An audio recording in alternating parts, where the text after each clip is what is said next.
Who am I? You sure you wanna know? And its flat delivery is about as bad as either of these first two Sam Raimi Spider-Man films gets. Spider-Man 3, however, decides to take a different route and subvert the audience expectations by saying, I can't be bothered, and consequently results in this final entry in this superhero trilogy being not only the weakest by far, but also an admittedly embarrassingly bad film too. Next to the lazily forced incorporation of fan-beloved Spidey villain Venom, and carrying out the most obvious, easy, and worst way of concluding the Harry Osborn's daddy issue arc, we have what I feel is this film's biggest sin, in having Sandman revealed to be Uncle Ben's killer all along. This scene is so bad that even the idiotic 10-year-old me who sat in the cinema watching this unfold for the very first time in 2007 felt like this betrayed the very clever storytelling and character motivation of the first two films. And believe me, I was a stupid 10-year-old. Now why do I take this cheap twist so seriously? Well, because it feels exactly how it would feel as if it was revealed in the third Dark Knight film that Bruce Wayne's parents, all along, weren't ever truly gunned down by a petty thief down an alleyway, but instead that they came out of the theatre that night and immediately, accidentally, fell into an uncovered manhole drain.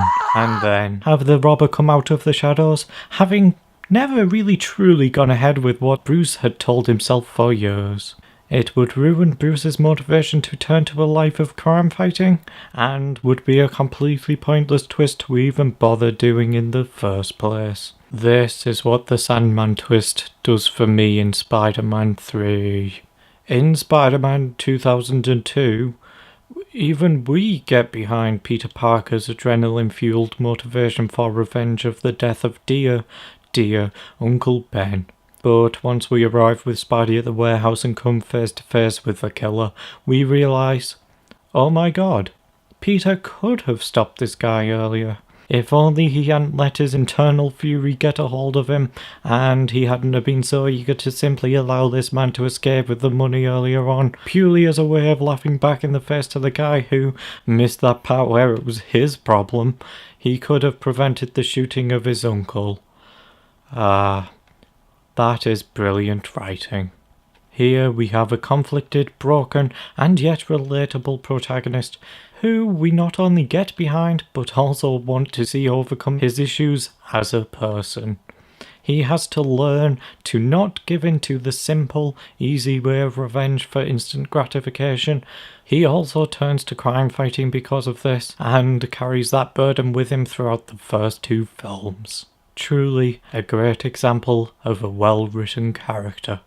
But then, Spider-Man 3 so desperately wants to include Sandman into its plot, and literally only throws in the whole "Sandman was the real killer, Peter, you idiot" twist, purely to give this villain a reason to exist in the film in a desperate attempt to give him some sort of relation at all to Peter, to have them have any conflict at all.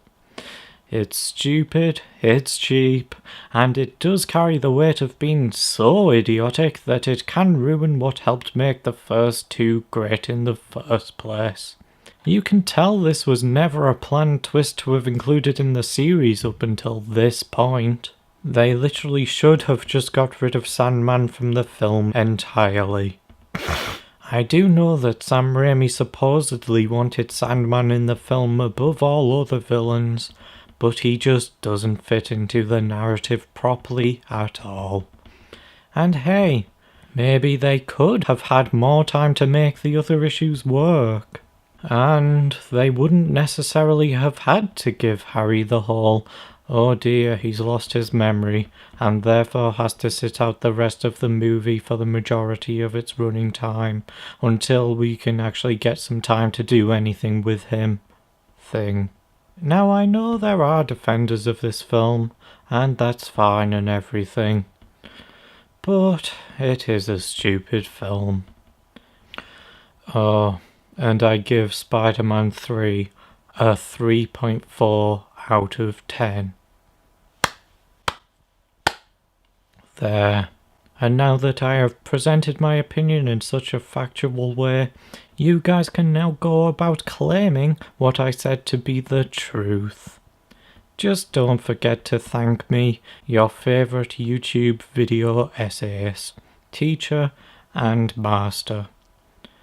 And of course, don't forget the motto, keep criticising movies to an embarrassingly low degree. Peace out. Bye.